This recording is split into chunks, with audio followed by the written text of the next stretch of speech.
Pragya is joining us on the broadcast. Pragya, we've seen the kind of statements that have come in from some of the leaders, and this was a court-ordered survey that was being conducted in Sambal, but the poisonous rhetoric around it continues. This one coming in from Ram Gopal, who says that what else can we expect when such things happen? Well, you're absolutely right, and Samajwadi Party has been blaming BJP for law and order and especially the communal tensions, and this is exactly what was reflected, in fact, in the statement that Mr. Ram Gopal Yadav made. Said, you know, you can push people and people will push you back. This is exactly what he meant when he said पत्थर तो चलेंगे जब police ऐसा करेगी, अगर वो ऐसा करेगी तो लोग ऐसा ही उनको जवाब देंगे. This is his statement saying that, you know, I stand with people, and this is also the atrocity of the police. However, having said that, it was a court mandated survey for which the police had gone and the team had gone there, and it was police responsibility to maintain law and order. And in fact, when there was violence on both sides, the police had to take action, and this is exactly what in fact I would say that this actually aggravated the situation, but having said that, there are political reactions coming in, and there will be politics on this, because this has become a very serious issue in Uttar Pradesh. Just now,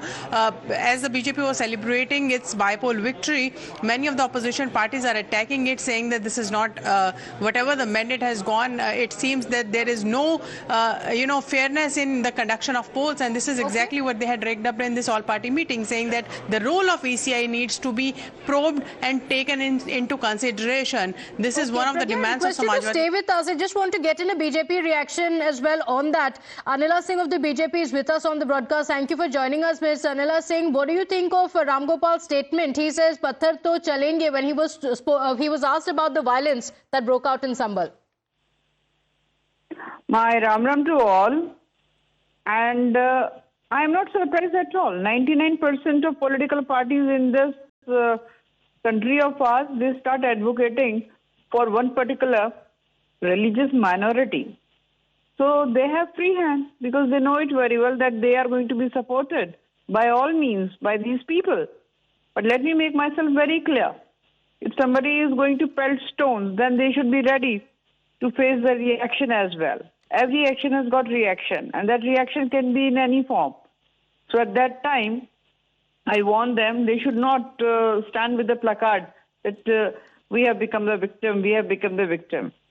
Okay, I just have to say one thing, let the survey happen in a proper way. And if you have got some senses, when you talk about Bhaichara, Ganga, Yamuni Tehzeeb and all that crap, then please do something so that we believe in you. Okay, all right. Okay, all right. Anila Singh, thank you for joining us. We have IP Singh joining us on the broadcast. IP Singh ji, I request you to stay with us. We have Dinesh Sharma ji also on the broadcast with us. Dinesh Sharma ji, Ram Gopal, when he was asked about what's happening in Sambal, उन्होंने कहा है कि पत्थर तो फेंकेंगे, जो violence हुआ है उन्होंने इसको जस्टिफाई किया है. Why do you think this is happening? देखिए, मैं अपनी टिप्पणी कर रहा हूं, मैं किसी डिस्कशन में नहीं रहूंगा. आपने मुझसे अपनी टिप्पणी के लिए कहा है. मैं समझता हूं कि हिंसा को समर्थन करना ये हिंसा से भी बड़ा अपराध है, और कहीं भी किसी भी मजहब या किसी भी धर्म या किसी भी जात के द्वारा अगर कोई हिंसा किया जाता है तो किसी भी राजनीतिक दल को उसका समर्थन नहीं करना चाहिए. और जहां तक बात है कि बूथ तो लूटेंगे, जो भी हार हो लोकतंत्र में उसे स्वीकार करना चाहिए. अगर लोकसभा में हमारी सीटें कम आई तो हमने उसको सहज भाव में स्वीकार किया, मेहनत किया, और उसका प्रतिफल हमें विधानसभा में जनता ने उपहार के रूप में दिया. तो लोकतंत्र में हार को स्वीकारना ये विपक्ष को सीखना होगा.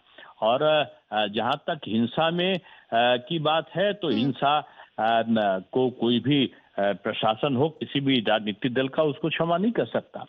जाहिर सी बात है कि उसके लिए सरकार जो भी कानूनी कार्रवाई होगी वो करेगी.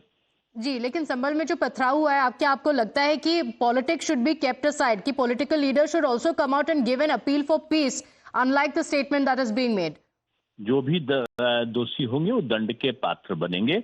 और मैं इतना कह सकता हूं कि सभी राजनीतिक दलों को प्रदेश में शांति व्यवस्था बनाए रखने के लिए आपस में सहयोग करना चाहिए. लोकतंत्र की यही पहचान है. लेकिन सरकार का अपना नैतिक दायित्व है कि अगर कोई कानून अपने हाथ में लेता है तो सरकार जो भी विधिक अधिकार उसके पास है उसका वो प्रयोग करेगी. Okay, all right. Dinesh Sharma ji, I request you to stay with us. IP Singh ji, I want to take a response from him as well. IP Singh जी, ये जो राम गोपाल जी ने कहा है उस पर आप क्या कहेंगे? क्या वो जस्टिफाई कर रहे हैं जो वायलेंस हुआ है संभल में? देखिए, उत्तर प्रदेश के मुख्यमंत्री श्री योगी आदित्यनाथ उत्तर प्रदेश को क्या देश को दंगों की आग में झोंक देना चाहते हैं। यूपी के संभल में जिस तरह से एक मस्जिद को आनंद फानंद में मंदिर बता दिया गया, उसका निचली अदालतों द्वारा फौरन मस्जिद का सर्वे शुरू किया गया। जिस तरह की खूनी पुलिस का रवैया है उत्तर प्रदेश में और जिस तरह की भीड़ को पुलिस ने उकसाया, वजह से पुलिस के बाद पथराव हुए हैं, आगजनी हो रही है। स्थिति जो है बहुत ही चिंताजनक बनी हुई है। मुझे तो ये लगता है कि कहीं कहीं मानवीय स्थिति उत्तर प्रदेश के मुख्यमंत्री उत्पन्न करना चाहते हैं। पुलिसिया राज है, तानाशाही चरम पर है, चुनाव आयोग डमी बनकर रह गया है, गुलामी की जंजीरों से जकड़ा हुआ है।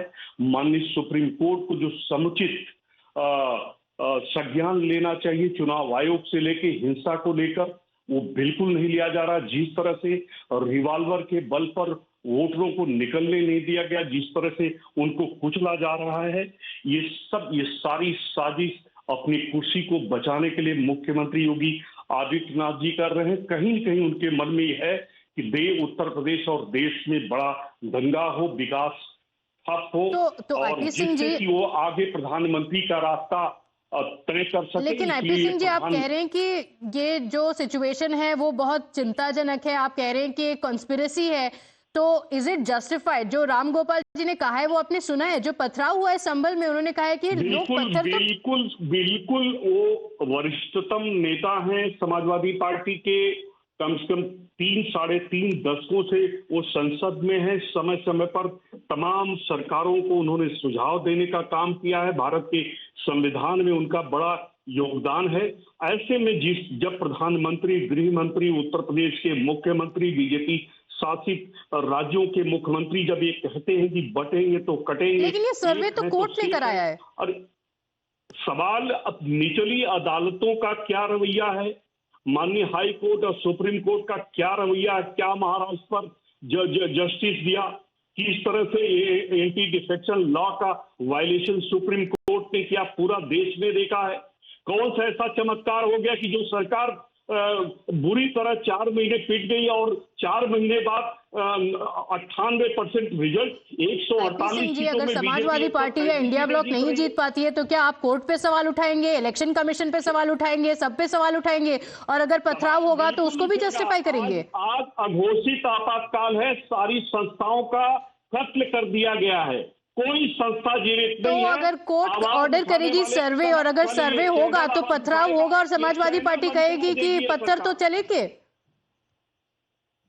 ये सरकार चैनल भी बंद करा देगी, ये सरकार कुछ भी कर सकती है। Fear mongering by the Samajwadi party. IP Singh ji, आपका बहुत धन्यवाद हमारे साथ जुड़ने के लिए। राम गोपाल सिंह, पत्थर तो चलेंगे, and the Samajwadi party justifying it, saying that there are several institutions in the country which are under threat, so that's the reason why he's making that statement. Listen into how this violence, look at the visual on your screen, violence, stone pelting, arson being reported from Sambal in Uttar Pradesh, and the Samajwadi Party is justifying it. Here's what it says. Sir, Sambhal में आज सर्वे करने गई थी team, वहाँ पर पत्थरबाजी हुई है पुलिस के। तो होगी पत्थरबाजी, पुलिस ऐसे कार्रवाई करेगी। लूटेगी अगर तो आगे चल के लोग क्या करेंगे, निराश हो। सर, संभल में आज सर्वे करने गई थी टीम, वहाँ पर पत्थरबाजी हुई है पुलिस के। तो होगी पत्थरबाजी, पुलिस ऐसे कार्रवाई करेगी। लूटेगी अगर तो आगे चल के लोग क्या करेंगे, निराश हो।